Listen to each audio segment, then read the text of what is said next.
Hello friends, welcome back to our channel HG Gupta. Budget 2022 has been announced on 1st February 2022.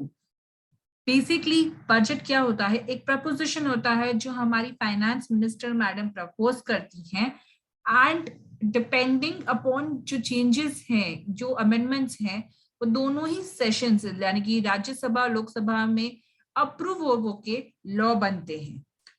जो budget declare हुआ है उसको हम basically दो type की कैटेगरी में डिवाइड कर लेते हैं। एक है डायरेक्ट टैक्स और दूसरा है इनडायरेक्ट टैक्स। जब मैं डायरेक्ट टैक्स रेफर करती हूँ तो मैं income tax and foreign taxation refer कर रही हूँ, एंड जब मैं इनडायरेक्ट टैक्स बोल रही हूँ तो इसका मतलब है कस्टम्स, एक्साइज एंड जीएसटी। आज हमारे इस वीडियो में हम डिस्कस करने वाले हैं जीएसटी से रिलेटेड बजट 2022 में क्या चेंजेस आए हैं, एंड ये हम मेजर पॉइंट्स ही डिस्कस करने वाले हैं। आप फाइन प्रिंट अगर पढ़ना चाहते हैं तो आप फाइनेंस बिल या फिर मेमोरेंडम इन सबको रेफर कर सकते हैं जो इजीली आपको पब्लिक डोमेन में अवेलेबल है। दोस्तों, अगर आपको वीडियो ऐसा लग रहा है कि इंफॉर्मेटिव है तो प्लीज लास्ट तक देखिए, और अगर आप हमारे चैनल पे नए हैं तो प्लीज ये जो सब्सक्राइब बटन आपके यहाँ पर रेड कलर का दिख रहा है इसे प्लीज सब्सक्राइब कीजिएगा, और हाँ, सब्सक्राइब के बाद जो आपको बाजू में बेल बटन आएगा उसे जरूर क्लिक कीजिएगा। बेल बटन प्रेस करते ही नेक्स्ट टाइम हम जब भी कोई वीडियो अपलोड करेंगे वो आपको जरूर नोटिफाई होगा। तो चलते हैं क्या चेंजेस हैं। First, availment of ITC, disclosure of sales made and amendment thereof for the previous financial year can now be done till 30th November of next financial year instead of the due date of filing the return for September. तो basically क्या होता था, सब मान लीजिए अगर हम लेते हैं फाइनेंशियल ईयर 2021 की बात, तो फाइनेंशियल ईयर 2021 में अगर आपने कोई सेल्स दिखाना भूल गए हैं या गलत सेल दिखा दिया है या आपको कोई क्रेडिट नोट या डेबिट नोट करना है वो आपने डिस्क्लोज नहीं किया है, आईटीसी लेना मिस कर दिया है, तो इनिशियली अब तक क्या था कि लॉ में आप उसका क्रेडिट ले सकते हैं up to the due date of filing the return of September of next year. यानी कि अगर मैं 2021 की बात कर रही हूं तो सितंबर 21 जिसके ड्यू डेट से 20 अक्टूबर है या 22 अक्टूबर, जैसे आप जो केसेस लेते हैं, आप तब तक क्रेडिट ले सकते थे, सेल्स मॉडिफाई कर सकते थे या फिर सेल्स डिस्क्लोज कर सकते थे। अब ये जो ड्यू डेट है वो चेंज कर दी है एंड अब 30th नवंबर कर दिया है। अब ये किसी रिटर्न से कनेक्ट नहीं किया है, इसे एक स्पेसिफिक डेट कर दिया है। इनिशियली एक रिटर्न से कनेक्टेड था, वो था due date of filing the return of सितंबर। अब वो ड्यू डेट का चेंज करके 30th नवंबर कर दिया है। तो मान लीजिए पहले अगर आपकी ड्यू डेट अगर से 20 से एक्सटेंड करके उन्होंने 25 की है तो आपको 25 तक का टाइम मिल जाता है।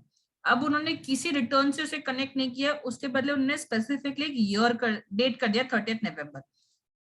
इसमें दोस्तों ये एक पॉइंट इंपॉर्टेंट है, ध्यान रखना कि 30th नवंबर कहा है और ना कि नवंबर की रिटर्न में कहा है। तो काफी लोगों को ये मिसअंडरस्टैंडिंग हो गई है कि नवंबर की रिटर्न जो आप बाय 20 दिसंबर फाइल कर रहे हो आपको उसमें क्रेडिट मिलेगा। जी नहीं, इसमें एक स्पेसिफिक डेट है, यानी कि जो भी रिटर्न आप 30th नवंबर तक भर रहे हो, यानी कि जिसकी फाइलिंग डेट 30th नवंबर है जीएसटीआर 3B में, आप उसमें आईटीसी ले सकते हो, जीएसटीआर 1 आप उसमें सेल्स ले सकते हो, कोई अमेंडमेंट कर सकते हो, या फिर क्रेडिट नोट या डेबिट नोट जो आपने डिस्क्लोज नहीं किया है आप वो डिस्क्लोज कर सकते हो। तो जो भी रिटर्न आप 30th नवंबर तक फाइल कर रहे हो आप द कॉन्सिक्यूटिव यानी कि सब्सिक्वेंट ईयर आप क्रेडिट वो शो कर सकते हो। सेकेंड है क्रेडिट नोट और debit notes issuance time. Initially ये डेट भी सेम थी जैसे क्रेडिट अवेलमेंट और सेल्स अमेंडमेंट या सेल्स डिस्क्लोजर की थी। यहाँ पर भी अगर सपोज कोई सेल आपने किया है 2021 में, तो अगर वो सेल वैलिड नहीं है और आपको क्रेडिट नोट इशू करना है, या फिर आपको लगता है कि सेल्स रिटर्न हुआ है आपने क्रेडिट नोट इशू करना मिस हो गया है, आप क्रेडिट नोट इशू कर दे सकते थे up to due date of filing the return for September month. अब वो डेट चेंज करके 30th नवंबर कर दिया है। तो यहाँ दोनों ही मेजर केसेस में 30th नवंबर अब एक मेजर डेट बन गया है जहां पर आप कोई भी सेल्स जो छूट गई है वो दिखा सकते हैं, आईटीसी मिस हो गया है वो अवेल कर सकते हैं, सेल्स में अमेंडमेंट करना है वो कर सकते हैं, क्रेडिट नोट इशू करना है या डेबिट नोट इशू करने हैं वो आप कर सकते हैं up to 30th November of the next year. ITC needs to be availed as per GSTR 2B and GSTR 2 and 3 are now scrapped. Initially इससे पहले कैसा था, जब GST बॉर्न हुआ था यानी कि 2017 1 जुलाई 2017 में, तो गवर्नमेंट ने प्रपोज किए थे रिटर्न्स कुछ इस तरीके से, जहां पर आप अपने आउटवर्ड सप्लाई GSTR 1 में डालेंगे, आप अपना इनवर्ड सप्लाई GSTR 2 में ऑटो पॉपुलेट होगा, जिसे आप एक्सेप्ट या रिजेक्ट करेंगे, एंड उन दोनों का नेट होके फिगर आपकी GSTR 3 में आएगा. बट विद टाइम गवर्नमेंट को रियलाइज हुआ कि GSTR 2 एंड 3 वो पोर्टल उतना लोड नहीं ले पाएगा, प्लस रिप्लेस्ड रिटर्न्स आ चुकी, यानी कि न्यू रिटर्न्स GSTR 2 के बदले 2A एंड 2B आ चुका है, एंड GSTR 3 के बदले 3 भी आ चुका है. तो उन्होंने फाइनली अब GSTR 2 एंड 3 को ड्रॉप कर दिया है, एंड ITC सिर्फ GSTR 2B से लेना होगा. जहां जहां प्रोविजंस ऑफ द लॉ में लिखा है कि GSTR 2 के हिसाब से अवेल करना है, वो अभी ओमिट कर दिया है, एंड फाइनली अब सिर्फ GSTR 2B प्रिवेल करता है ITC अवेल करने के लिए. ये एक बहुत इंटरेस्टिंग प्रोविजन है जो ये बजट में आया है. इसके हिसाब से जो भी एक्सेस कैश बैलेंस है जो आपके कैश लेजर में है, वो आप एक एंटिटी से दूसरे एंटिटी में शिफ्ट कर सकते हैं, यानी कि ट्रांसफर कर सकते हैं, प्रोवाइडेड वो दोनों ही सेम पैन पे हो. डिस्टिंक्ट एंटिटीज यहाँ पर मैं हो सकता है 2 ब्रांचेस हो, या फिर एक ही स्टेट में 2 अलग अलग वर्टिकल्स हो, या एक SEZ और एक नॉन SEZ जोन में हो, जहां पर भी आपने 2 रजिस्ट्रेशंस लिए हैं या 2 से ज्यादा रजिस्ट्रेशंस लिए हैं एंड सेम पैन पे है. एक में आपके पास कैश लेजर में कैश बैलेंस पड़ा है, दूसरे में आपके पास लायबिलिटी आ रही है पेमेंट करने को, तो आप ये कैश बैलेंस एक एंटिटी से दूसरे एंटिटी में शिफ्ट कर सकते हैं, ट्रांसफर कर सकते हैं. फॉर्म्स रिलेटेड टू ट्रांसफर अभी तक आई नहीं है, प्लस कंडीशंस की ये क्या फुलफिल करना है जब आप ट्रांसफर कर रहे हैं, वो अब तक स्पेसिफाई नहीं की है. आई एम श्योर जब नोटिफिकेशन आएगा जहां पर फॉर्म्स एंड कंडीशंस आएंगी, तो एक डिटेल में बताया जाएगा कि आप किस तरीके से एक एंटिटी के कैश लेजर से दूसरे एंटिटी के कैश लेजर में बैलेंस ट्रांसफर कर सकते हैं. As a business entity I would say कि ये बहुत बड़ा पॉइंट है जो आपके काम आ सकता है.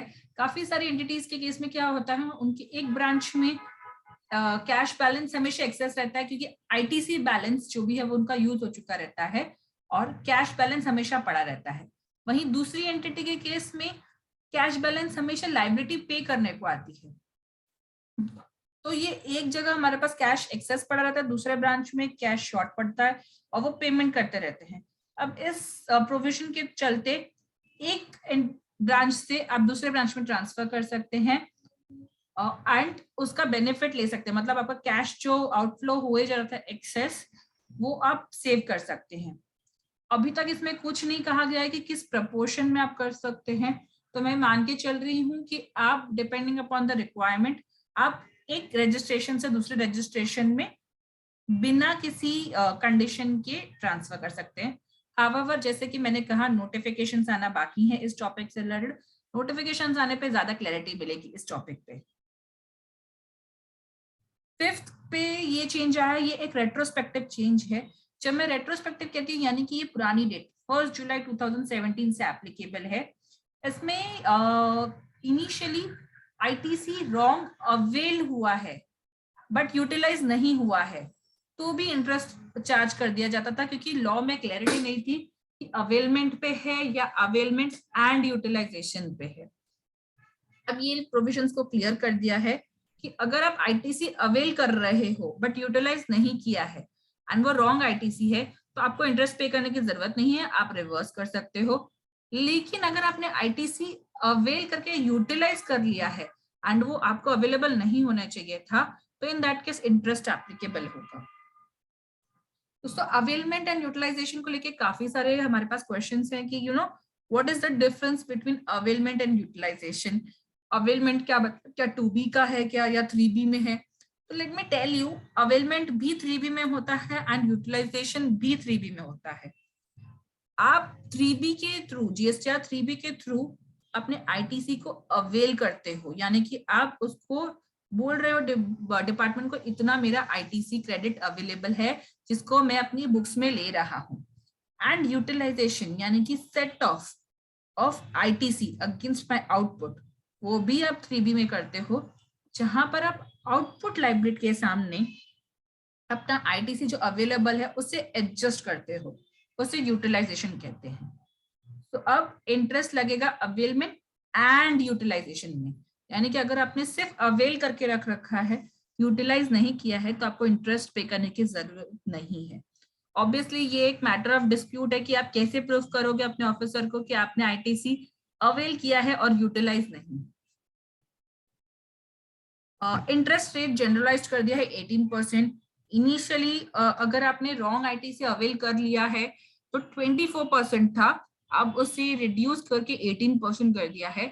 तो अगर नाउ इरिस्पेक्टिव आप कौन सा नॉन कंप्लायंस करते हो, या maybe late payment of GST, या मे बी कोई भी कंप्लायंसेस जहां इंटरेस्ट एप्लीकेबल होता है, वहां पर अब नॉन कंप्लायंस पे स्टैंडर्ड रेट 18% कर दिया गया है, 24% हटा दिया है। कैंसिलेशन ऑफ रजिस्ट्रेशन के रिलेटेड भी काफी सारे चेंजेस आए हैं। एज इन इनिशियली अगर पहले आप एक नॉर्मल रजिस्टर्ड डीलर होते थे, तो अगर आप 6 कॉन्जिक्यूटिव पीरियड्स टैक्स पीरियड्स की रिटर्न नहीं भरते थे, तो आपके जीएसटी ऑफिसर के पास अथॉरिटी थी आपकी जीएसटी नंबर कैंसिल करने के लिए। सेम वे अगर आप कंपोजिट डीलर थे तो 3 टैक्स पीरियड तक की रिटर्न्स।